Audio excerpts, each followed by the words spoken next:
একবার বিশ্ব নবীর সব বিবিরা ধরলেন, ও নবী আমাদেরকে এটা দেন ওইটা দেন, ঘরে এইটা নাই ওইটা নাই ওইটা নাই। বিশ্ব নবীকে আমার কাছে কিচ্ছু নাই, যদি এমনি আমার বউ হয়ে থাকতে চাও থাকো, তাহলে যা তা না হলে যা লাগবে কিনে দেব, সাথে সাথে তালাকও দিয়ে দিব।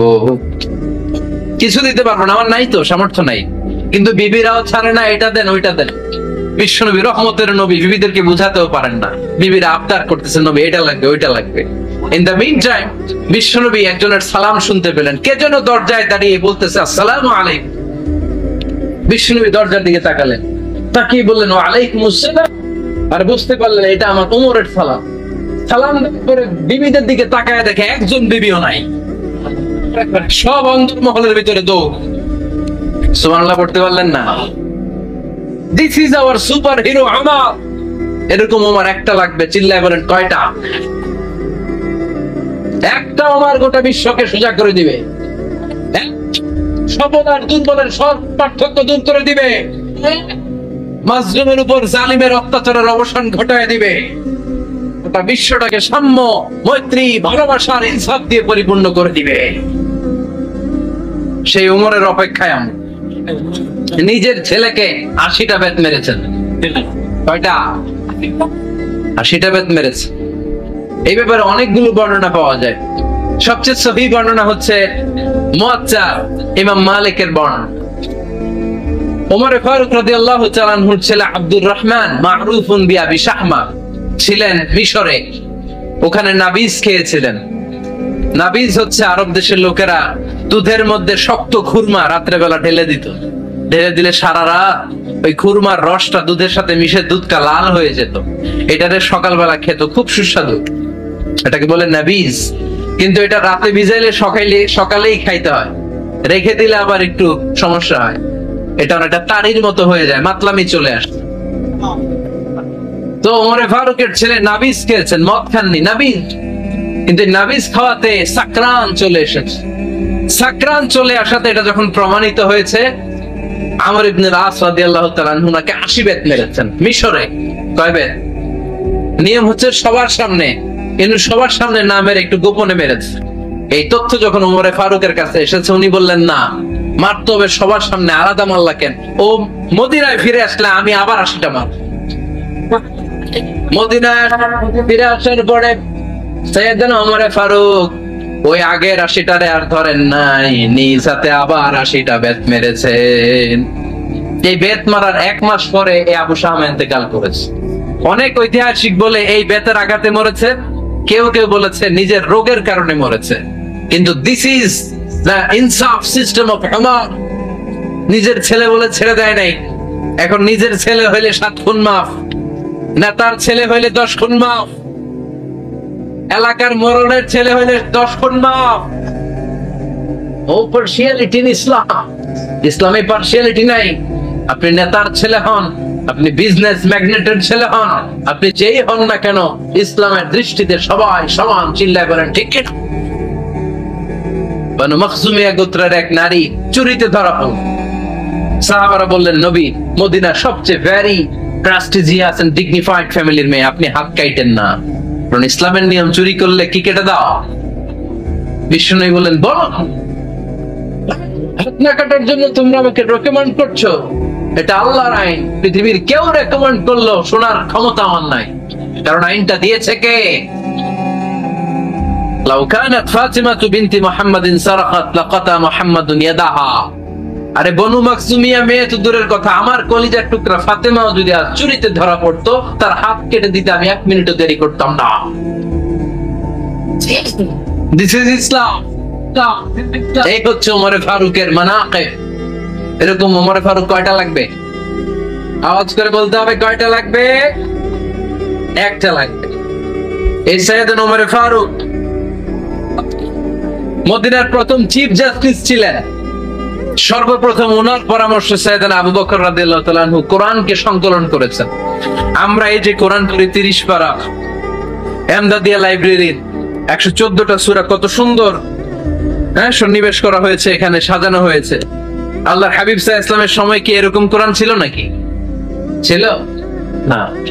খেজুর পাতার মধ্যে গাছের বাকলের মধ্যে, ওটের বড় হাড্ডির মধ্যে আর পাথরের মধ্যে খোদাই করা কোরআন ছিল। সাইয়েদনা আবু বকরের সময় রাদিয়াল্লাহু তাআলা আনহুর সময় যুদ্ধ হলো, 70 জন হাফেজ সাহাবী ইন্তেকাল করলেন। সাইয়েদনা আবু বকর রাদিয়াল্লাহু তাআলা আনহুকে ডেকে ওমর ফারুক বললেন, ও আবু বকর, এইভাবে হাফেজে কোরআন সাহাবীরা যদি দুনিয়া থেকে বিদায় হয়ে যায়, আল্লাহর কোরআনও তো বিদায় হয়ে যাবে। আমার পরামর্শ হলো আপনি সব বয়োজ্যেষ্ঠ সাহাবীদেরকে একসাথে করে কোরআনের সব কাগজগুলোকে একসাথে করে একটা নির্ধারিত কপির মধ্যে কোরআনকে সংকলন করে ফেলেন। সাইয়েদনা আবু বকর বললেন, যেটা আমার নবী করেন এটা আমি কেমনে করি? কিন্তু ওমর ফারুক নাচরবান্দা বলে, না, এটা করলে কোনো খারাপ হবে না, ভালোই হবে। মুসলিম উম্মার জন্য এক জায়গায় কোরআন সন্নিবেশিত থাকবে, আপনি করেন। সাইয়েদনা আবু বকর রাজি হয় না, ওমরে ফারুকও ছাড়ে না। ওমরে ফারুক বলতে বলতে বলতে বলতে এমন ভাবে সাইয়েদনা আবু বকর রাদিয়াল্লাহু তাআলা আনহুকে ধরলেন, সব শেষে সাইয়েদনা আবু বকর ওমরে ফারুকের কথায় কোরআন সংকলনে রাজি হয়ে গেলেন। পড়েন সুবহানাল্লাহ। উনি বললেন, ওমর যখন আমাকে বারবার বুঝাতে লাগলো, আল্লাহ তাআলা আমার হৃদয়টা ওমরের কথা শোনার জন্য খুলে দিলেন। আল্লাহ তাআলা কেমন যেন আমাকে ইলহাম করলেন, আবু বকর করো, এই কাজের মধ্য দিয়ে আমি আমার কোরআনকে গোটা বিশ্বে জীবিত রেখে দেব। This is Omar. এই যে আমরা হিজরি সনের যে আমরা গণনা করি, এই হিজরি সনের প্রবর্তক হচ্ছে সাইয়েদনা ওমর ফারুক। সুবহানাল্লাহ। নাই আপনাদের মনোযোগ আছে না গেছে? কই ঘুমায় গেলেন মনে হয়? তাকবীর দেন তো একজন আওয়াজ করে।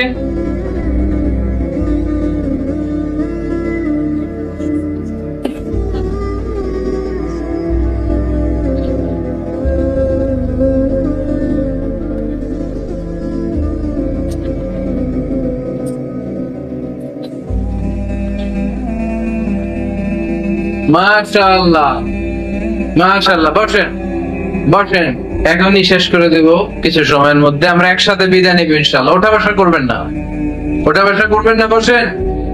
সাইয়েদনা ওমর ফারুক এই হিজরি সনের গণনা শুরু করেছে। সাহাবারা বলল, আমিরুল মুমিনিন, খ্রিস্টানদের ঈসাই সন আছে, আমাদের মুসলমানদের কোনো সন নাই। আমাদের একটা সন থাকলে আমাদের জিজিয়া নিতে, আমাদের যাকাতের টাকা উত্তোলন করতে অনেক সুবিধা হয়। ওমর ফারুক বললেন, তাহলে কোন সালকে হিজরি, কোন সালকে মুসলিম সাল হিসেবে আমরা ঘোষণা দিতে পারি? একজন বলল, আমার নবী যেই সালে জন্মগ্রহণ করেছেন ওই সালে। ওমর ফারুক বললেন, না, আমার নবীর জন্ম আমাদের জন্য খুশির দিন, কিন্তু এটা আমাদের জন্য প্রেরণা নয়। প্রেরণা নবীর কাজে, ঠিক কিনা? আরো কিছু সাহাবারা বলল, তাহলে যেই সালে আমার নবী ইন্তেকাল করেছে ওইটারে প্রথম সাল ধরেন। ওমর ফারুক বললেন, না, যেদিন তিনি ইন্তেকাল করেছেন এটা আমাদের দুঃখের দিন, এটা আমাদের প্রেরণা নয়। আমাদের প্রেরণা হচ্ছে বিশ্বনবীর ত্যাগ, তিতিক্ষা আর কাজের মধ্য দিয়ে। জোরে কোন ঠিক কিনা? ওমর ফারুক বললেন, যেদিন বিশ্বনবী ইসলাম রক্ষায় নিজের মাতৃভূমি ছেড়ে মক্কা থেকে মদিনায় গিয়েছেন, ওই দিনটাকে হিজরি প্রথম দিন ধরে আমরা হিজরি সাল গণনা করে শুরু করে দেব। ওইটাই হচ্ছে হিজরি সন। সেখান থেকে হিজরি সনের প্রবর্তন করেছেন সাইয়েদনা ওমর ফারুক রাদিয়াল্লাহু তাআলা। এই যে স্টেট গভর্নমেন্ট, এই যে প্রিজন, জেলখানা, ক্যান্টনমেন্ট, সচিবালয়, গণভবন, বঙ্গভবন, মুক্তিযোদ্ধাদের ভাতা, রাষ্ট্রীয় ভাতা, এই সব নিয়ম কানুন সাইয়েদনা ওমর ফারুক তার রাষ্ট্রীয় আমলে তিনি নিজে করেছেন। চিল্লায় পড়েন আল্লাহু আকবার। মুসলমানদের আলাদা কারেন্সি, নিজস্ব মুদ্রা ব্যবস্থা নিজে চালু করেছেন। সৈনিকদের মধ্যে যারা বিবাহিত, প্রতি 6 মাস অন্তর অন্তর 1 মাসের ছুটি কাটাতে তারা ফিরে আসবে, সাইয়েদনা ওমর ফারুক চালু করেছেন। চিল্লায় আওয়াজ করে বলেন আল্লাহু আকবার। এই যে আমরা 20 রাকাত সালাতুত তারাবি পড়ি রমাদানে, পড়েন না আপনারা? এটা সাইয়েদনা ওমর ফারুক চালু করেছে। সুবহানাল্লাহ পড়তে পারলেন না?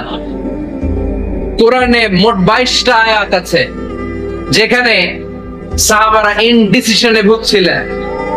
বিশ্বনবীর মত একটা, ওমর ফারুকের মত আর একটা। এই 22 জায়গায় আল্লাহ তাআলা বিশ্বনবীর মতের পক্ষে আয়াত নাজিল না করে ওমর ফারুকের মতের পক্ষে কোরআনের আয়াত নাজিল করেছেন। আওয়াজ করে পড়েন আল্লাহু আকবার। এদিকে উঠলেন কেন আপনারা? যারা উঠছেন আমার দিকে তাকান। বাইরে থেকে ঢুকতেছে, বাইরে থেকে ঢুকতেছে ভিতরে, কিছু ভিতরে ঢুকতেছে, কিছু বাইরেতেছে না। সকাল থেকে ওয়েট করতেছি তো অনেকে বসে যাবে।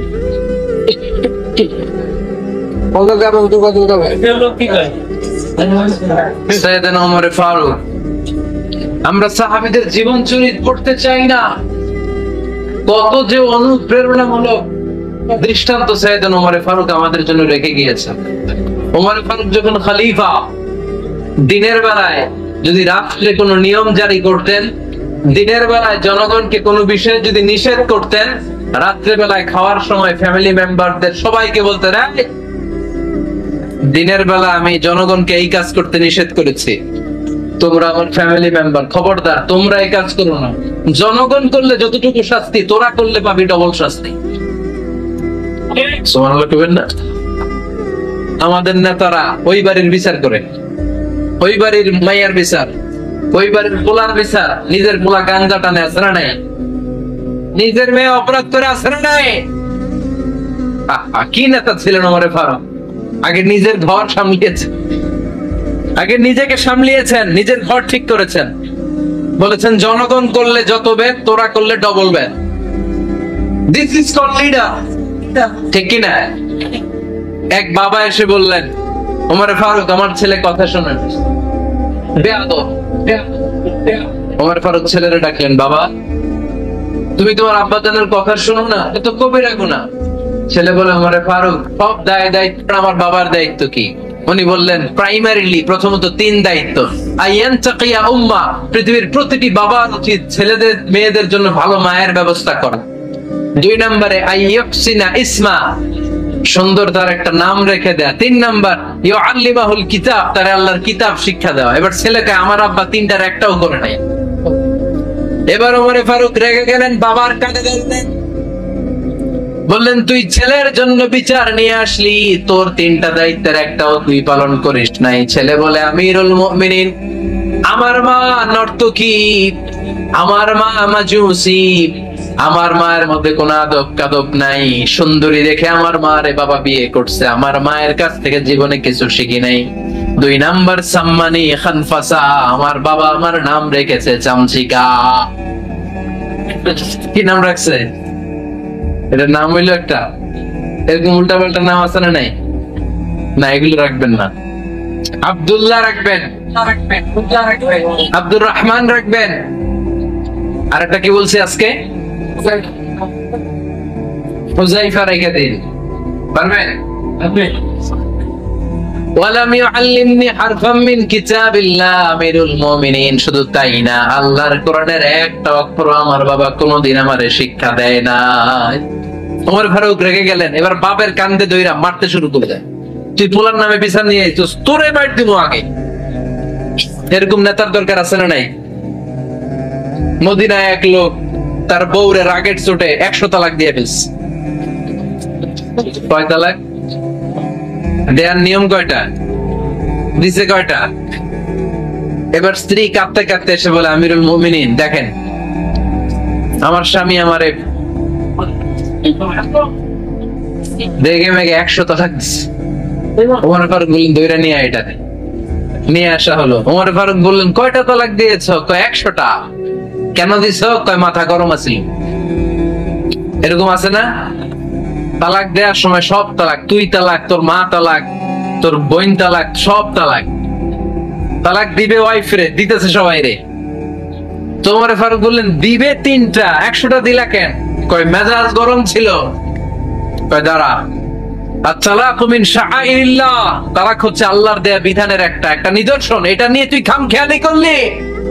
আমার রায় শোন, আমার রায় হচ্ছে 3 তালাকে তোর বউ তালাক, বাকি 97 তালাক তোর পিঠের উপরে পড়বে। এরকম বিচারের দরকার আছে না নাই? এরকম দৃষ্টান্তমূলক বিচার যদি বাংলার জমিনে দেয়া হতো, আর কোন নারী ধর্ষিতা হতো, আর কোন নারীকে অ্যাসিড মারা হতো, আর কোন নারী যৌতুকের জন্য কান্না করত, একটা অমর লাগবে, বেশি না। কয়টা লাগবে?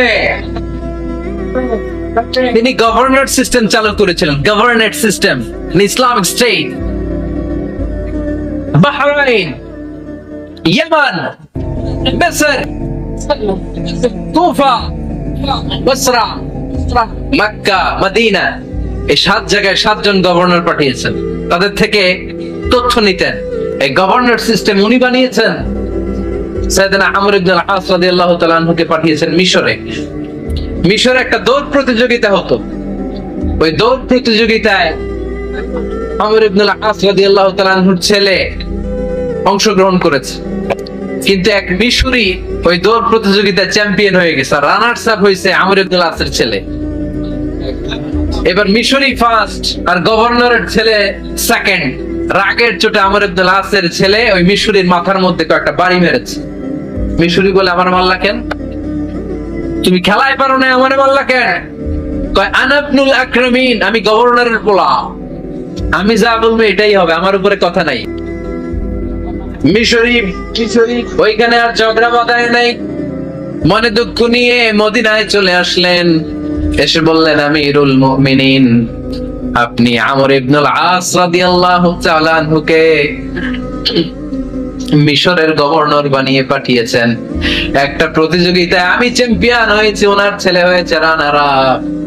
কেন সে চ্যাম্পিয়ন হতে পারে নাই? এই কারণে আমার মাথায় লাঠি দিয়ে 3টা বাড়ি মেরেছে।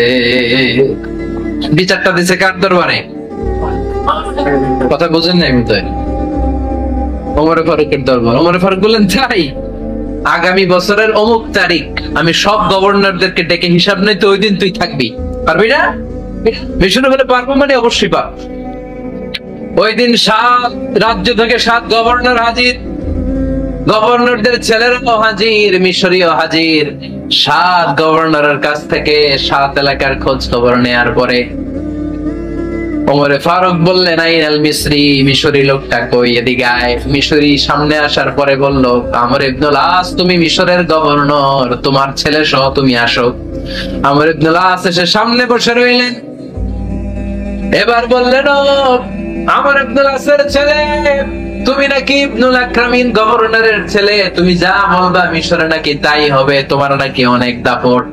নিজে একটা লাঠি এনে মিশরের হাতে দিয়ে বললো, এবার তোর মাথায় যতটা মারছে তুই ততটা গুনে গুনে মার, আমি দেখবো। আমর ইবনুল আস দেখবে, আমর ইবনুল আসের ছেলেরে তুই এখানে মার।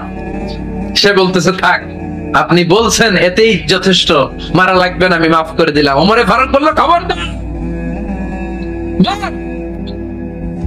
কথার মধ্যে মিশরি ওমরে ফারুকের ধমক শুনে ভয়ে ভয়ে 3টা বাড়ি মারল। এই বাড়ি মারা দেখেও ওমরে ফারুকের হৃদয়ে ঠান্ডা হয় নাই।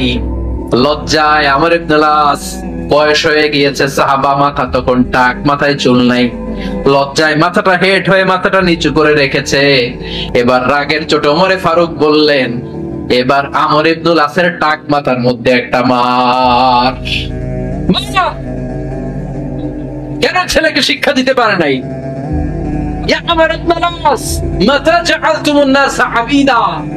তোমরা কখন মিশরীদেরকে নিজেদের দাস বানায় নিলা? আর ওদের মায়েরা তো ওদেরকে স্বাধীন সন্তান হিসেবে প্রসব করেছে। মানুষদের উপর ক্ষমতাগিরি করার জন্য গভর্নর পাঠাই নাই। খবরদার, জনগণ তাদেরকে দেখভাল করার জন্য তোমাদেরকে পাঠানো হয়েছে, তাদের উপর কোন অত্যাচার করার জন্য নয়। চিল্লায় বলেন ঠিক কি? এরকম নেতা কয়টা লাগবে? কয়টা? ওই নেতার নাম কি? ওমর। হ্যাঁ, হুয়া ইয়াতি ওমর। 22 জায়গায় বিশ্বনবী কয় একটা, ওমরে ফারুক বলে আরেকটা। আল্লাহ বলে, বিশ্বনবী, আপনার পক্ষে আমি আয়াত নাজিল করতে পারলাম না, আমি ওমরের পক্ষে নাজিল করে দিলাম। বিশ্বনবী বলতেন, ইন্নালি কুল্লি উম্মাতিন মুহাদ্দাস, সব উম্মতের মধ্যে, সব নবীর উম্মতের মধ্য থেকে একজন করে আল্লাহ তাকে মুহাদ্দিস বানাতো। মুহাদ্দিস না, মুহাদ্দাস। মুহাদ্দাস মানে এমন লোক যিনি যা ভাবতো ওই ভাবনাটাই আল্লাহ আয়াত হিসেবে নাজিল করে দিতেন। বিশ্বনবী বলেন, আমার উম্মতের মধ্যে মুহাদ্দাস হচ্ছে সাইয়েদনা ওমর। মদিনার সবচেয়ে বড় মুনাফিকের নাম আব্দুল্লাহ ইবনে উবাই ইবনে সালুল। সব মুনাফিকদের সরদার কিন্তু এই মুনাফিকের ছেলেটা হলো পাক্কা ইমানদার। এই ছেলের নাম হলো আব্দুল্লাহ। আওয়াজ করে বলেন ছেলের নাম কি? আব্দুল্লাহ ইবনে উবাই ইবনে সালুল মুনাফিক সর্দার যখন ইন্তেকাল করলো, সাইয়েদনা আব্দুল্লাহ রাদিয়াল্লাহু তাআলা আনহু বিশ্বনবীর কাছে এসে চোখের পানি ছেড়ে ডেকে বলে, নবী আপনিও জানেন আমিও জানি, মদিনার সবাই জানে আমার আব্বা মুনাফিকদের সর্দার, কিন্তু আমার মন তো মানে না, আমার তো পিতা, আমার তো বাবা লাগে, আমার তো মন মানে না।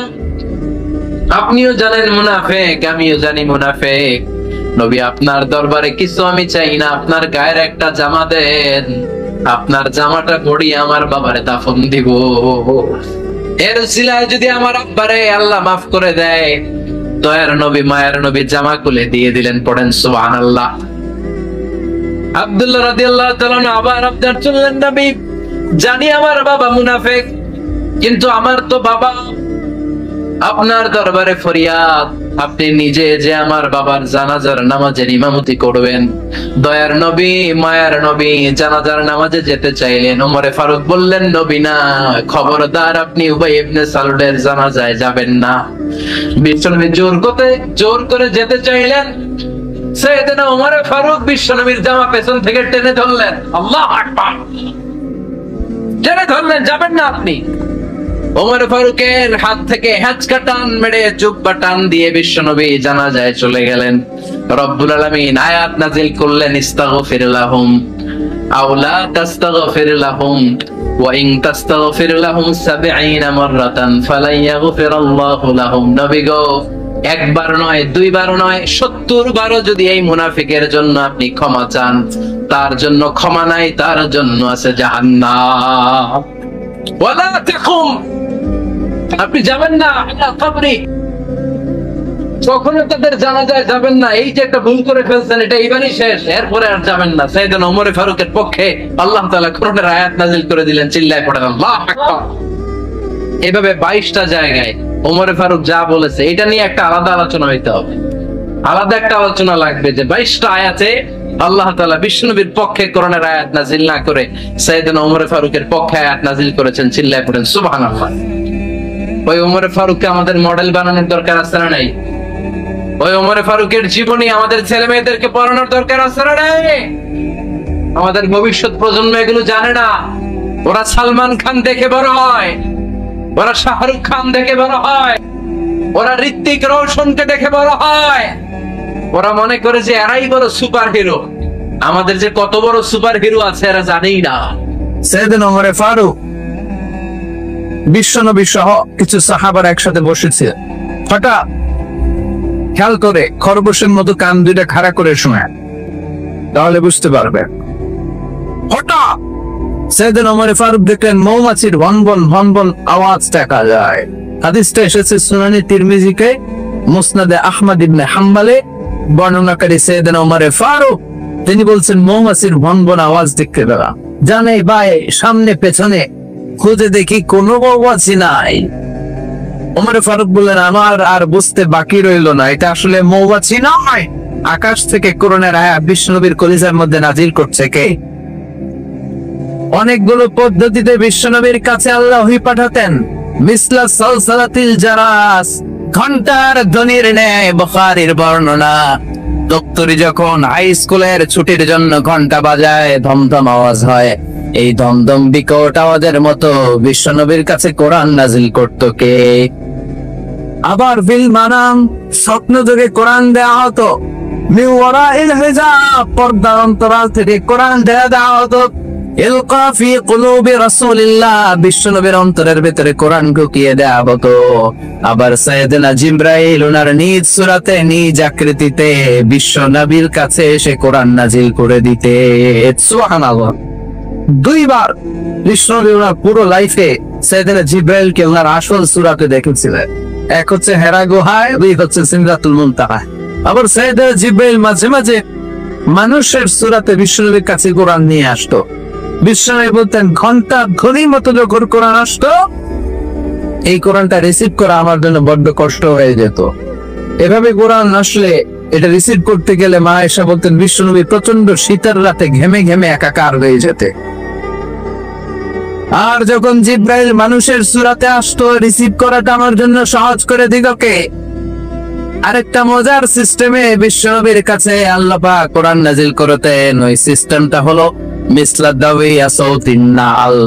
জিব্রাইলকে দেখা যায় না, ঘন্টার দমদম আওয়াজ নাই, চারদিকে মৌমাছির বনবন গুনগুন গুনগুন শব্দ দেখা যায়। আসলে গুনগুন শব্দ নয়, কোরআন পাঠায় কে? ওমরে ফারুক বললেন, বিশ্বনবীর সাথে আমরা বসা কাবার সামনে, হঠাৎ দেখি ভন ভন ভন মৌমাছির আওয়াজ। জানে ভাই, সামনে পেছনে মৌমাছি খুঁজলাম, মৌমাছি নাই। আমি বুঝে গেলাম আসলে এটা মৌমাছি না, আসলে কি ওরা। হঠাৎ দেখলাম বিশ্বনবী আমাদের দিক থেকে মুখ ঘুরিয়ে কাবার দিকে বসলেন, চোখটা বন্ধ করে মাথাটা নিচের দিকে করে বিড়বিড় করে কি যেন রিসিভ করছেন, কি যেন দেখছেন, কি যেন পড়ছেন। হঠাৎ কোরআন রিসিভ হওয়া যখন শেষ হয়ে গেল, বিশ্বনবী আমাদের দিকে চেহারা ঘুরিয়ে আমাদেরকে বললেন, ও সাহাবারা, মুচকি হাসলেন আর বললেন, এই মাত্র রাব্বুল আলামিন চমৎকার একটা সূরা আমার উপর নাজিল করেছে কে? এই সূরার 10টা আয়াত রব্বুল আলামিন এই মাত্র আমার উপরে নাজিল করলেন। এই 10টা আয়াতের মধ্যে রব্বুল আলামিন মুমিনদের জন্য 7টা গুণের কথা বলেছে। এই 7টা গুণাবলী যদি কোনো মুমিন তার নিজের ব্যক্তিগত জীবনে ধারণ করতে পারে, পিতা মারা গেলে ছেলেরা যেমনি পিতার সম্পদের ওয়ারিস হয়ে যায়, ওই মুমিন বান্দাগুলো জান্নাতুল ফেরদাউসের ওয়ারিস হয়ে যাবে। চিৎকার করে বলতে হবে সুবহানাল্লাহ। আল্লাহ ইরশাদ করছেন, قد أفلح المؤمنون الذين هم في صلاتهم خاشعون. Successful indeed are the believers who offer their 5 times salah with full of solemnity and submission. আওয়াজ করে উত্তর দেন, সফল হলো কারা? আরো জোরে বলতে হবে, সফল হয়েছে কারা? ঈমান এনেছে যারা।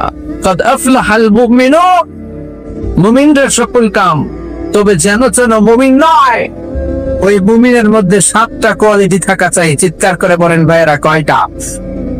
এই 7টা গুণাবলীর কথা কি শুনতে মনে চায় না কষ্ট হচ্ছে? শুনবেন শুনবেন, সংক্ষিপ্ত পরিসরে অ্যাড্রেস করলে শুনতে রাজি আছেন তো? 1 নাম্বার, আল্লাযীনা হুম ফি সালাতিহিম খাশিউন। শুরু হয়ে গেছে 1 নাম্বার। 2 নাম্বার, মনে রাখতে হবে, I consider this program as a class. আমি মনে করি আমি যখন বক্তৃতা করি আমি ক্লাস নেই। ফলে যারা কথা শুনে তারা আমার শ্রোতা, তারা আমার ছাত্র। কোরআনের ছাত্র হয়ে বাঁচলেও লাভ, মরলেও লাভ। আলহামদুলিল্লাহ করবেন না? 1 নম্বর গুণ হচ্ছে আল্লাযীনা হুম ফি সালাতিহিম খাশিউন। এমন মুমিনদের বৈশিষ্ট্যগুলির মধ্যে থেকে প্রথম গুণ হচ্ছে তারা তাদের সালাতে খাশিউন, গীত। অন্তরটা থাকে গীত। মুমিনের অন্তরের মধ্যে ভয় থাকে একজনের। চিৎকার করে বলতে হবে, তিনি কে? যাদের হৃদয়ে আছে আল্লাহর ভয়, তারা কবু পথ ভুলে যায় না। আল্লাহর প্রেম ছাড়া এই দুনিয়ায় কারো কাছে কোনো কিছু চাই না। রাতের আধারে যারা সেজদাতে রায়, দু চোখের শ্রুতে নদী যেন বয়। রাতের আধারে যারা সেজদাতে রায়, দু চোখের শ্রুতে নদী যেন বয়। ছলনার হাতছানি যতই ডাকু, ছলনার হাতছানি যতই আসু, পেছনে ফিরেও সে তাকাই না। যাদের হৃদয়ে আছে আল্লাহর ভয়, তারা কবু পথ ভুলে যায় না। আল্লাহর প্রেম ছাড়াই দুনিয়ায় কারো কাছে কোনো কিছু চাই না। কারো কাছে কোনো কিছু চাই না। চিল্লায় পড়েন আল্লাহু আকবার। মুমিন যখন সালাতে দাঁড়ায় তার অন্তরে ভয় থাকে কা? চিল্লায় বলেন কা? এজন্য ধীরস্থির ভাবে নামাজ করতে হবে। রাজি আছেন তো? নামাজের মধ্যে কেউ তাড়াহুড়ো। এজন্য আল্লাহ বললেন, قد أفلح মুমিনুন আল্লাযীনা হুম ফি সালাতিহিম খাশিউন। মুমিনরা সফল কাম, দুনিয়াতেও সফল কাম, আখিরাতেও সফল কাম। ওই মুমিনদের প্রথম গুণ হলো তারা যখন নামাজে দাঁড়ায় তাদের অন্তরের মধ্যে ভয় থাকে। নামাজ যখন মুমিন পড়ে শুধু নিজেরই মুসল্লি হয় না, মনটারও মুসল্লি হয়। আল্লাহু আকবার। আমরা শুধু নিজেরা নামাজি হই, মনটারে নামাজি বানাই না। মনটাকেও নামাজি বানাতে হবে, বুঝতে পেরেছেন? আমাদের হাত পা নামাজ পড়ে, আমাদের মাথা রুকু করে, সিজদা করে, আমাদের শরীর নামাজ পড়ে, আমাদের মন নামাজ পড়ে না। আমরা নামাজেও থাকি, আবার বিবিএল এর চিন্তাও আছে না নাই? আমরা নামাজেও থাকি, আবার দোকানপাটের চিন্তাও আছে না নাই? আমরা নামাজেও থাকি, আবার ব্যবসা বাণিজ্যের বিষয় আছে না নাই? তো শুধু নিজেরা নামাজি হলে চলবে? শুনতেছেন? শুধু নিজেরা, শুধু দেহটা মুসল্লি হলে চলবে? মনটারও মুসল্লিবান। নামাজে যখন দাঁড়িয়েছেন মনটা নিয়ে দাঁড়া। এই মনকে আরবিতে বলে কলব। কলব মানে যেটা বেশি পরিবর্তন হয়, নাড়াচাড়া করে, পৃথিবীতে সবচাইতে বেশি মুভ করে যে জিনিসটা, এটা হচ্ছে কলব মানে মন, ঠিক না? এটা এখন আছে এই জায়গায়, এরপরে চলে গিয়েছে ঢাকা, এরপরে সৌদি আরব, এরপরে আমেরিকা। পাসপোর্ট ভিসা কিছু লাগছে? কথাগণ, এটা ছোটে পাগল মন। মন কেন এত কথা বলে আছে না নাই? পাগল মোহন, মোহন রে মন কেন এত কথা বলেনি, আছে না নাই? কত বাহারে বলে, কত কিছু যেটার মধ্যে আসে, আর কোথায় কোথায় যে সে ছুটে বেড়ায় কেউ জানে না। এই জন্য মনটাকে নামাজি বানাতে হবে। এটাই হচ্ছে আল্লাযীনা হুম ফি সালাতিহিম। সাহাবারা যখন নামাজ পড়তেন, সাহাবারা যখন সফরের মধ্যে মরুভূমির মাঝখানে দাঁড়িয়ে নামাজ পড়তেন, মরুভূমির আকাশের মধ্যে ভেসে বেড়ানো পাখিগুলো আকাশ ছেড়ে দিয়ে সাহাবাদের মাথায় এসে বসে যেত। কারণ পাখিগুলো মনে করতো এগুলো খেজুর গাছ। কি মনে করতো? নোয়াখালীর ভাইরা খেজুর গাছ আছে, খেজুরের রস পাওয়া যায়, পছন্দ করে, খান তো আপনারা। খেজুর গাছ, খেজুর গাছ মনে করে সাহাবাদের মাথার মধ্যে বসে যেত। ও সাইয়েদনা আলী রাদিয়াল্লাহু তাআলা আনহুর পায়ের মধ্যে একবার যুদ্ধে তীর ঢুকেছে, জখম হয়েছে ব্যাপক, গোশত ভেদ করে, মাসল ভেদ করে হাড্ডি পর্যন্ত পৌঁছেছে। এই তীর তো আর বের করা যায় না, কান মারলে চিৎকার দিয়ে ওঠে। বিশ্বনবী বললেন, বেলাল তুমি সালাহ নামাজের ইকামত দাও। আর এই সাহাবীরা বললেন, আমি যখন নামাজের মধ্যে ঢুকে যাব, তুমি নামাজে দাঁড়াবা না, পরে নামাজে শরীক হবা। নামাজের মাঝখান দিয়ে আমার মেয়ের জামাই আলী যেখানে দাঁড়িয়েছে ওই জায়গায় চলে যাবা। আলীর টান পায়ের মধ্যে দেখবে একটা তীর ঢুকেছে। সে যখন নামাজের মধ্যে থাকে আলীর পা থেকে টেনে টেনে তীরটা বের করে দিবা। বিশ্বনবী নামাজ শুরু করলেন, প্রথম রাকাত শেষ, দ্বিতীয় রাকাতে দাঁড়ালেন। ওই সাহাবী বিশ্বনবীর কথা মতো কাতারের মাঝখান দিয়ে ঢুকে সাইয়েদনা আলী রাদিয়াল্লাহু তাআলা আনহুর পায়ের কাছে চলে গেলেন। দেখলেন মারাত্মক জখম হয়েছে, তীরটা ধরলেন, গায়ে যত জোর ছিল জোরসে টান মেরে তীর বের করলেন, ফিনকি দিয়ে রক্ত বের করলো। সাইয়েদনা আলী টের পায় না। সুবহানাল্লাহ। সালাম ফিরে বিশ্বনবী নামাজ শেষ করলেন। সাইয়েদনা আলী দেখে পায়ে তীর নাই, চারদিকে শুধু রক্ত আর রক্তের শায়লা। ডেকে বললেন, ও নবী, আমার পায়ের তীর কোথায়? বিশ্বনবী বললেন, আমার আদেশে আমার এক সাহাবা তোমার পা থেকে তীর বের করেছিলে আলী। আমি জানি তুমি যখন নামাজের মুসল্লায় দাঁড়িয়ে যাও দিন দুনিয়ার কোনো হুঁশ তোমার থাকে না রে আলী। তুমি যখন নামাজে দাঁড়াও তোমার মনটারে নিয়ে তুমি দাঁড়া। তোমার মনটা ছোটে না, বাইরে ছোটে না, বাড়িতে যায় না, কোথাও যায় না। তোমার মনটা সরাসরি আল্লাহর আরশে উঠে যায়। আল্লাহ আরশে তোমার মন চলে যায়, আল্লাহর দিকে তুমি মনোনিবেশ এমন ভাবে করেছ রে আলী, টান মেরে তোমার পা থেকে যুদ্ধে দিতে যাওয়া তীরটা খুলেছে, তুমি টের পাও নাই রে আলী। আল্লাযীনা হুম ফি সালাতিহিম খাশিউন। নামাজের মধ্যে এমন আল্লাহরে ভয় পায়, দিন দুনিয়ার কোন হুঁশ তাদের থাকে না। তারা শুধু দেহটা নিয়েই নামাজে দাঁড়ায় না, মনটা নিয়েও নামাজে দাঁড়ায়। চিল্লা এখন ঠিক কিনা? কিন্তু আমাদের তো মন নামাজে থাকে না, মন ধরে রাখা যায় না। পাগল মন, মন কেন এত কথা বলে, মন কেন এত দিকে ছোটে, ঠিক কিনা? এই মনটারে নামাজে ধরে রাখার দরকার আছে নাই? নোয়াখালীর ভাইয়েরা, নামাজে মনোযোগ থাকে না, এই সমস্যা আমাদের আছে না নাই? আছে না? আছে না? এটা কমন সমস্যা, মন থাকে না। আমরা কি চাই না আমাদের সালাতটা আমাদের সাথে থাকুক? আমাদের মনটাকে নিয়ে আমরা নামাজ পড়ি।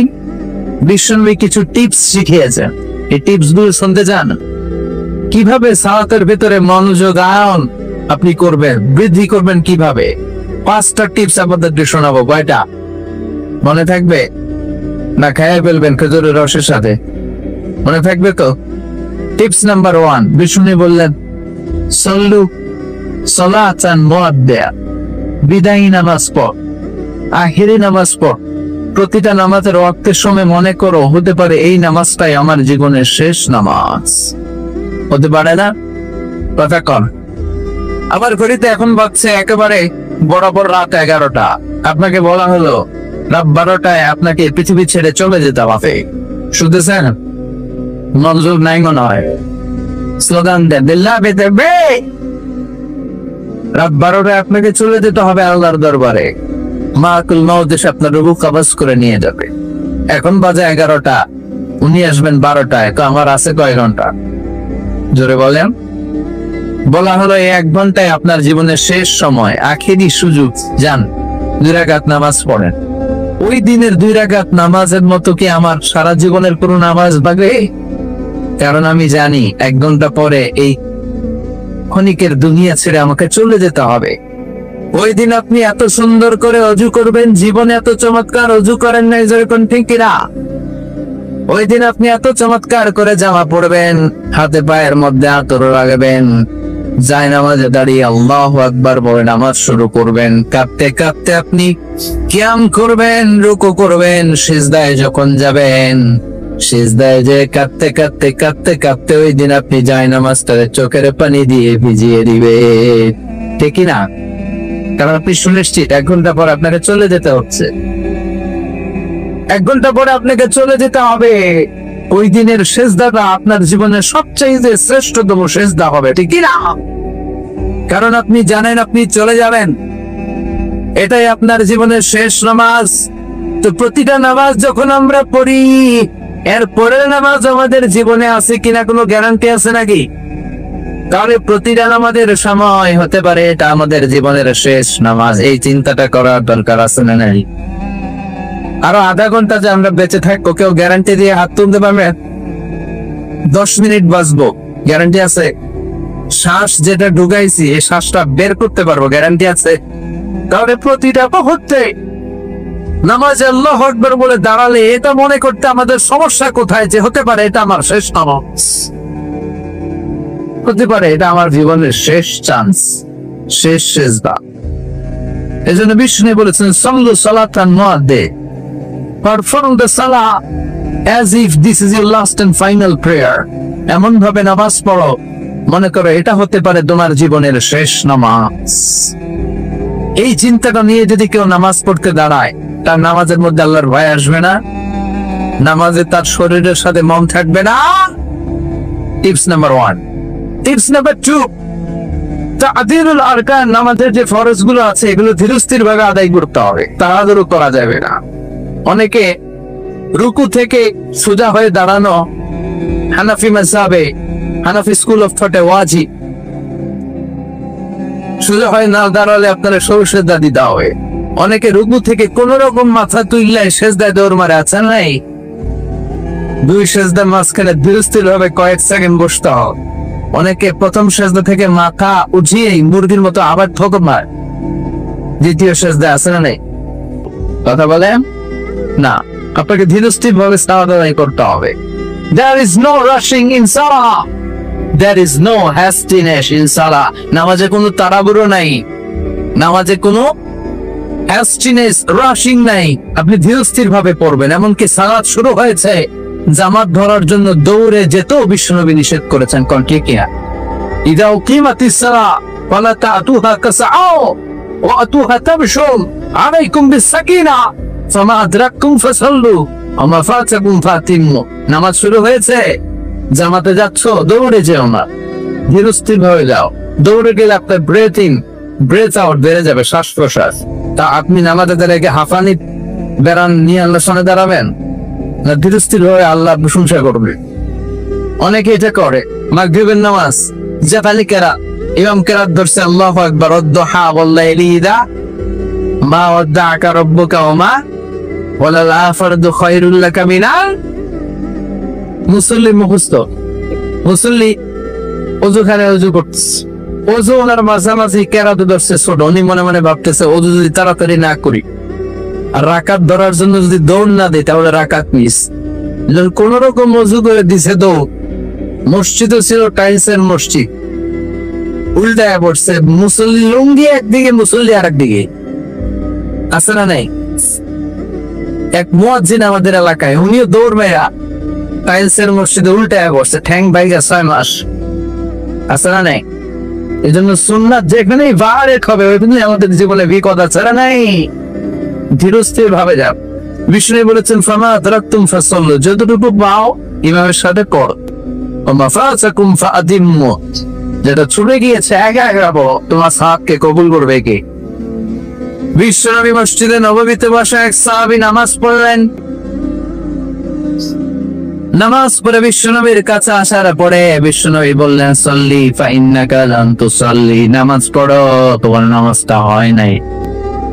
সাহাবী আবার যে নামাজ পড়লেন, আবার আসলেন, বিশ্বনবী বললেন সল্লি ফা ইন্নাকা লাম তুসাল্লি, নামাজ পড়ো, নামাজ হয় নাই। আবার সাহাবী নামাজ পড়ে আসলে বিশ্বনবী বললেন সল্লি ফা ইন্নাকা লাম তুসাল্লি, রিপিট রিপিট রিপিট ইউর সালাহ because you didn't offer your salah in a correct way. তোমার নামাজ হয় নাই, সঠিক পন্থায় হয় নাই, আবার কর। 3 বার সাহাবী নামাজ পড়ে এসে আবার কেঁদে দিলেন, বললেন প্রাণের নবী, এসে ভালো আর আমি পড়তে পারি না। বিশ্বনবী জড়িয়ে ধরলেন, বললেন সাহাবী আয় আমার কাছে আয়, তোরে শিখিয়ে দেই। যখন দাঁড়াবি তাড়াহুড়ো করবি না, যখন রুকুতে যাবি পিঠটা সোজা করবি, ধীরস্থির ভাবে রুকুতে যাবি। হাত্তা তাতমাইন্না রাকিআন, আপনি সালাতের মধ্যে রিল্যাক্স করবেন। You have to maintain the relaxation in your salah. নামাজে রিল্যাক্স তাড়াহুড়ো করা যাবে? রুকুতে রিল্যাক্স করেন, সিজদায় ঝুঁকে পড়ে আপনি রিল্যাক্স করেন। বিষ্ণু বললেন যখন সিজদায় যাবা ধীরস্থির সিজদা করো, সিজদা থেকে যখন বসবা ধীরস্থির ভাবে সিজদা করো, তাড়াহুড়ো করে নামাজ পড়া যাবে। তাহলে 1 নাম্বার মনে করবেন এটা জীবনের শেষ নামাজ, 2 নাম্বার ধীরস্থির ভাবে করতে হবে, 3 নাম্বার জামাতে করতে হবে। রাজি আছেন? সালাতুল জামাআ তাফদুলু সালাতুল ফাজরি বি27 দারাজা। একা পড়লে যে সওয়াব, জামাতে পড়লে কয়জন বেশি? হ্যাঁ 27 লোক। সপ্তম মুফাসসিরে গোনা সব অবস্থ আলহামদুলিল্লাহ পড়ে। নোয়াখালীতে আলেম বেশি, নোয়াখালীতে আলেম বেশি, ইসলামের চর্চাও বেশি, ইসলামিক সাধারণ জ্ঞানও বেশি। চিল্লায় পড়ে আল্লাহু আকবার। বিশ্বনবী সাল্লাল্লাহু আলাইহি সাল্লাম নামাজে দাঁড়ালে লম্বা কিয়াম করতেন, লম্বা রুকু করতেন। আম্মা জান আয়েশা রাদিয়াল্লাহু তাআলা আনহা বলেন বিশ্বনবী যখন নামাজে দাঁড়াতেন বিশ্বনবীর পা গুলো ফুলে ফুলে টিউমারের মতো এত মোটা হয়ে যেত, মোটা হয়ে যেত, টিউমার হয়ে যেত পায়ের মধ্যে। আম্মা জান আয়েশা বলেন এত লম্বা সময় বিশ্বনবী দাঁড়িয়ে থাকতেন, আমি মনে করতাম বিশ্বনবী মনে হয় রুকু করতে ভুলে গিয়েছে। আবার রুকুতে যে এত লম্বা রুকু করতেন আমরা মনে করতাম রুকু থেকে দাঁড়াতে ভুলে গিয়েছে। আবার বিশ্বনবী প্রথম সেজদায় যে এত লম্বা সময় সেজদা করতেন আমরা মনে করতাম দ্বিতীয় সেজদা করতে বিশ্বনবী ভুলে গিয়েছে। এজন্য বিশ্বনবীর মতো আমাদের সালাত গুলো হওয়ার দরকার আছে না নেই? সালাতে কায়েম করো, সালাতে কায়েম করো, হবে সম্মানী তুমি, হবে জান্নাতি তুমি। হবে সম্মানী তুমি, হবে জান্নাতি তুমি, দিবে কাল হাসরে শীতল ছায়া আরশে আজিম। রব্বিয়াল আলা রব্বিয়াল আযীম রব্বিয়াল আলা রব্বিয়াল আযীম। সুবহানাল্লাহ পড়ে লম্বা লম্বা সিজদা দিতেন বিশ্বনবী মুহাম্মদ সাল্লাল্লাহু, লম্বা লম্বা সিজদা দিতেন বিশ্বনবীর স্ত্রীরা, লম্বা লম্বা সিজদা দিতেন বিশ্বনবীর সাহাবারা। বিশ্বনবীর সাহাবাদের বর্ণনা যখন রব্বুল আলামিন কোরআনে দিতে চেয়েছেন, আল্লাহ বলেছেন তারাহুম রুকআন সুজদা। নবী হে, আপনি দেখবেন আপনার সাহাবারা সময় পেলেই লম্বা রুকু করে, সময় পেলেই লম্বা সিজদা করে। সুবহানাল্লাহ পড়েন। এক সাহাবী এসে বললেন, ইয়া রাসূলুল্লাহ, ইয়া হাবিবাল্লাহ, এমন একটা আমলের কথা আপনি আমারে বলে দেন যে আমলটা করলে রব্বুল আলামিন আমার জান্নাতে ঢুকাবে। বিশ্বনবী বললেন, আলাইকা বিকাসরাতিস সুজুদ, তোমার উচিত বেশি বেশি লম্বা সিজদায় পড়ে থাকা। লম্বা সিজদায় যারা পড়ে থাকে তাদেরকে জান্নাতে ঢুকানোর গ্যারান্টি দিয়েছে কে? চিল্লায় বলতে হবে কে? সিজদাকে আল্লাহ তাআলা এত পছন্দ করেন। আলোচনা শেষ করে দেই তাহলে, না? হ্যাঁ, হাত তোলেন, হাত তোলেন, মুনাজাত করে দেই। আল্লাহুম্মা আমিন। হাত তোলেন, হাত তোলেন। তাহলে আওয়াজ করেন কেন? আওয়াজ কেন? না, বসতে পারবে না, ওরা পড়বে না। বসে যাও, বসে যাও। কেউ বসবে, কেউ উঠবে, এগুলো করা যাবে না। যে যেরকম আছে ওইরকম বসেন, বসেন। আওয়াজ শুনতে চাই না, আওয়াজ শুনতে চাই না। বিশৃঙ্খলা খুব অপছন্দ করি, আওয়াজ হবে না। সিজদাকে আল্লাহ তাআলা এত পছন্দ করেন, কিয়ামতের দিন আল্লাহ আমাদেরকে আদেশ করবেন, আমাকে একটা সিজদা দিয়ে দেখাও। সেদিন দেখাইতে পারবেন তো আল্লাহরে? হ্যাঁ, পারবেন, পারবেন। يوم يكشف عن ساق ويدعون إلى السجود فلا يستطيعون। কিয়ামতের ময়দানে আল্লাহ আমাদেরকে ডেকে বলবেন, আমি আল্লাহর সামনে তোমরা সবাই আমাকে সিজদা দিয়ে দেখাও। আমরা যারা দুনিয়ায় সিজদা দিয়েছি আল্লাহু আকবার বলে সিজদায় লুটিয়ে পড়বো, কিন্তু যারা দুনিয়ার বুকে আল্লাহর সিজদা দেয় নাই তাদের পিঠটারে লোহার মতো সেদিন শক্ত করে দিবে কে? শত চেষ্টা করেও সেদিন তারা তাদের পিঠকে বাঁকা করতে পারবে না। মুহূর্তের মধ্যে তাদেরকে সাকার দোজখে নিক্ষেপ করবে কে? এজন্য সিজদা দিলেই লাভ, সিজদা দিলেই বরকত, সিজদা দিলেই সমস্যার সমাধান। জীবনে যত সমস্যায় আপনি পড়বেন সিজদায় লুটিয়ে পড়েন, কারণ আল্লাহর কাছে যদি আমরা যেতে চাই সিজদার কোনো বিকল্প নাই, ঠিক কি না? এই যে শুরুতে আমাকে শোনালেন যে জি হুজুর, আমরা আল্লাহর নৈকট্য প্রাপ্ত বান্দা হতে চাই, আমরা আল্লাহর কাছের বান্দা হতে চাই। কাছের বান্দা হতে চাইলেই সিজদা দিতে হবে। কে দিতে হবে? সিজদা। সিজদা দিলেই বরকত। মুসা আলাইহিস সালাম আর ফেরাউন একসাথে দাঁড়াও। ফেরাউনের জাদুকররা বিশাল বড় বড় সাপ, বড় বড় অজগর, বড় বড় বাঘ আর ভাল্লুক। জাদুকররা বড় বড় জাদু দিয়ে বাঘ আর ভাল্লুক বানান। এগুলো দেখে মুসা আলাইহিস সালাম ভড়কে গেলেন, ভয় পেয়ে গেলেন। আল্লাহ বলেন, মুসা ভয় পেও না, তোমার লাঠি রাখো। মুসা আলাইহিস সালামকে একটা লাঠি দিয়েছিল কে? এই লাঠি সাগরে রেখে দিলে রাস্তা হয়ে যায়, জমিনে গেড়ে দিলে গাছ হয়ে যায়, ফেরাউনের সামনে রেখে দিলে বড় অজগর সাপ হয়ে যায়। সুবহানাল্লাহ পড়তে পারলেন না? মুসা আলাইহিস সালাম রেখে দিলেন বিশাল বড় অজগর সাপ হয়ে ফেরাউনের জাদুকরদের বাঘ, ভাল্লুক, সাপ আর অজগর সবগুলোকে খেয়ে বিশাল বড় ফনা ধরে আছে, আর বলতে শুরু করেছে আর কি আছে সামনে নিয়ে আয়। সুবহানাল্লাহ পড়ে। এই দৃশ্য দেখে ফেরাউনের জাদুকরেরা ভয় পেয়ে গেল। মুহূর্তের মধ্যে কপালটা জমিনের মধ্যে লাগিয়ে বলল, আমরা ফেরাউনের কথা আর মানি না। মুসার রব, হারুনের রব, বনি ইসরাইলের রব, ওই আল্লাহর জন্য আমরা সবাই সিজদায় পড়ে গেলাম। فألقي السحرة ساجدين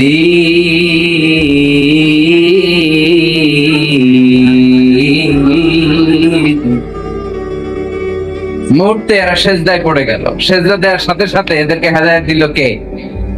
এই দুনিয়াতে কেউ কাউরে হেদায়েত দিতে পারে না, হেদায়েত করার মালিক একজন, তিনি কে? কোন নবী কাউরে হেদায়েত দিতে পারে? কোন ওলি, কোন শহীদ, কোন সালেহ, কোন বুজুর্গ? হেদায়েত দেওয়ার মালিক একজন, চিল্লায় বলতে হবে তিনি কে? ইন্নাকা লা তাহদি মান আহবাবতা ওয়ালাকিন্নাল্লাহা ইয়াহদি মান ইয়াশা। নবী হে, আপনি চাইলেই কাউকে হেদায়েত দিতে পারবেন না, হেদায়েত দেওয়ার মালিক কে? এই পৃথিবীতে অনেক বাবা ছিল নবী, ছেলের হেদায়েত হয় নাই, আছে না? আছে না? অনেক ছেলে ছিল নবী, বাবার হেদায়েত হয় নাই, আছে না? অনেক স্বামী ছিল নবী, স্ত্রীর হেদায়েত হয় নাই, আছে না? তার মানে কেউ কাউরে হেদায়েত দিতে পারে না। হেদায়েত দেওয়ার মালিক একজন, চিল্লায় বলতে হবে তিনি কে? ইবলিস, জাহান্নামীদের সর্দার। আল্লাহর সাজাদাল মালাইকাতু কুল্লুহুম আজমাইন ইল্লা ইবলিস। যত ফেরেশতা ছিল দলে দলে, কাতারে কাতারে সাইয়েদনা আদমের জন্য সেজদায় লুটিয়ে পড়লেন, একজন ছাড়া, সে হলো ইবলিস। মুহূর্তের মধ্যে তারা জাহান্নামের লিডার বানায় দিল কে?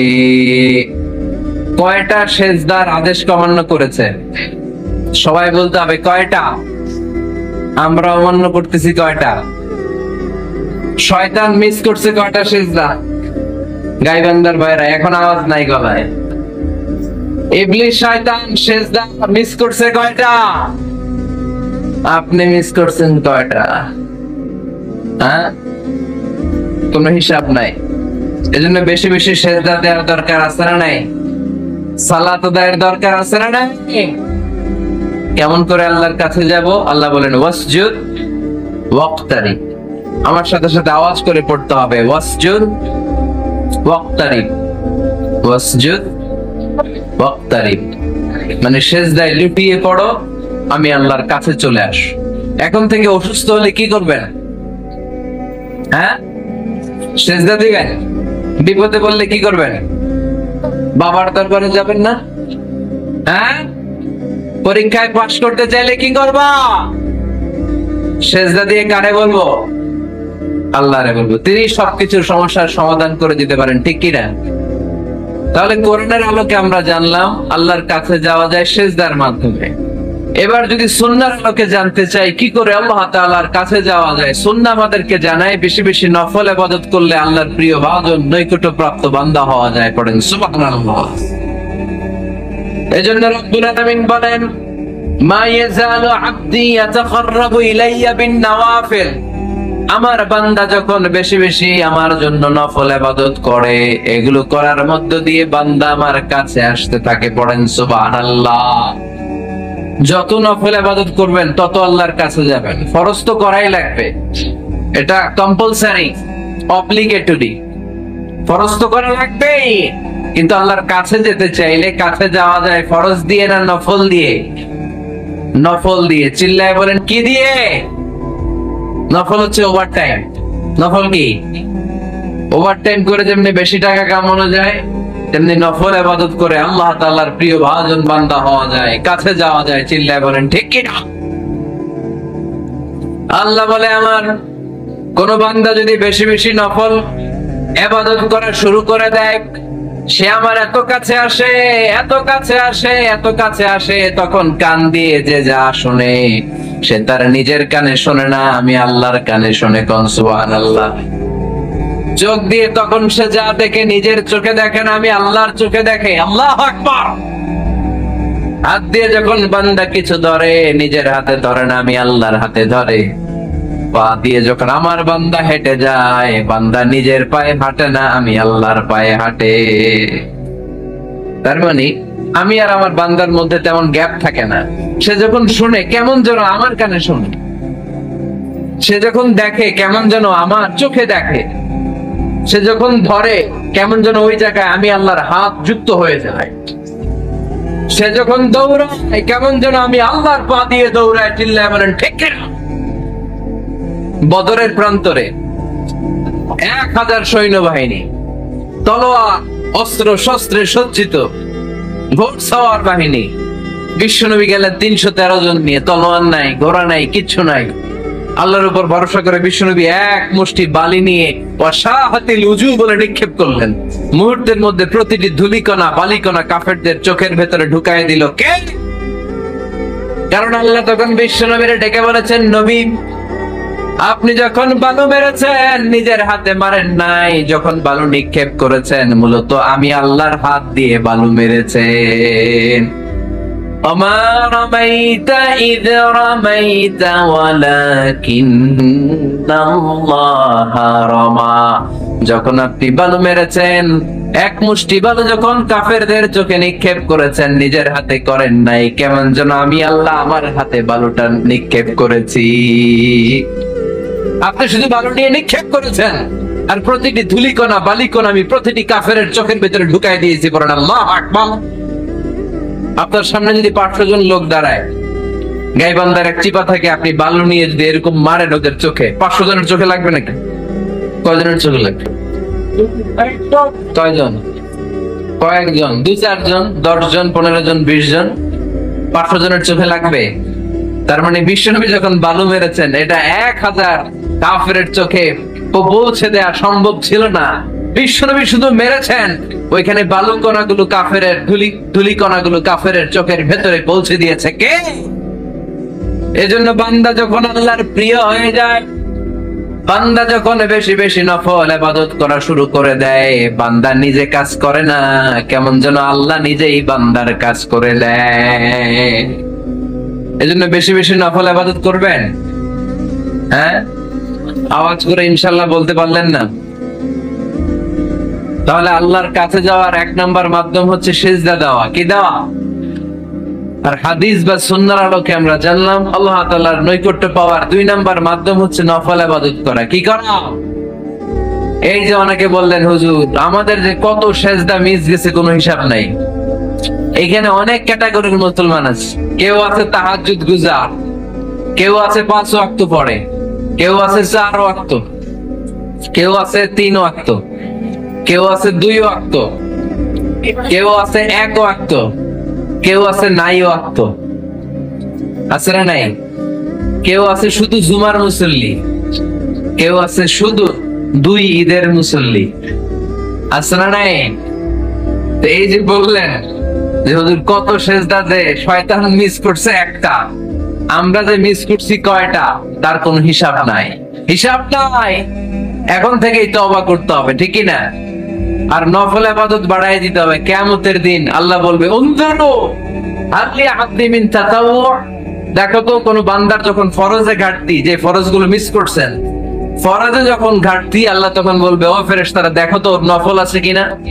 ফেরেশতারা খুঁজে দেখবে কিছু নফল আছে, আল্লাহ তখন বলবে নফলগুলো নিয়ে ফরজের জায়গার মধ্যে বসায় দেয়। আওয়াজ করে বলতে হবে আল্লাহু আকবার। তাহলে নফল ইবাদত বাড়ানোর দরকার আছে না নাই? বিষ্ণু বললেন সবচাইতে দামি নফল ইবাদতের নাম হচ্ছে কোরআন তেলাওয়াত। আফদালুল ইবাদাতি তিলাওয়াতুল কোরআন।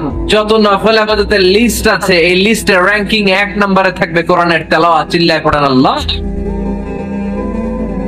কারণ এই কিতাবটা এমন কিতাব যেই কিতাবে কোনো ভুল নাই, কোনো সন্দেহ নাই, সংশয় নাই। এই কিতাব আমাদেরকে পথ দেখায়। আমরা অন্য কোনো কিতাব পড়তে চাই না, আমরা যে কিতাব পড়তে চাই কিতাবটার নাম কি? সমাধান চাও যদি জীবনে মরণে ফিরে যাও, খুঁজে নাও চোখ রাখো কোরআনে। ঠিক কি না? চোখ রাখবেন কোথায়? আওয়াজ করে কোথায়? পড়েন সবাই। সমাধান চাও যদি জীবনে মরণে ফিরে যাও, খুঁজে নাও চোখ রাখো কোরআনে।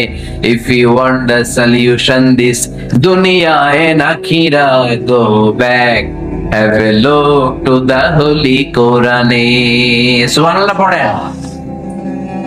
কোরআনে চোখ রাখেন, সব আছে এখানে, সব। ইতিহাস, embryology, cosmology, sociology, biology, botany, মানব প্রয়োজনীয় যা দরকার, সাগরের অতল গহ্বরের কথা, মহাকাশের কথা, নৃবিজ্ঞান, প্রাগৈতিহাসিক বর্ণনা, সবকিছু দিয়ে কোরআনটাকে সমৃদ্ধ করে দিয়েছে কে? এজন্য প্রতিদিন আমরা কোরআন পড়ব। ফজরের পরে কোরআন তেলাওয়াতের দরকার আছে না নাই? কারণ এটা নফল ইবাদতের মধ্যে নাম্বার 1। নফল ইবাদতের লিস্টের মধ্যে কোরআন তেলাওয়াতটা নাম্বার কত? আওয়াজ করে কত?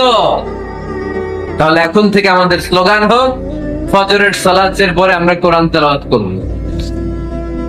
ইনশাআল্লাহ। নাই রাজি আছেন তো সবাই?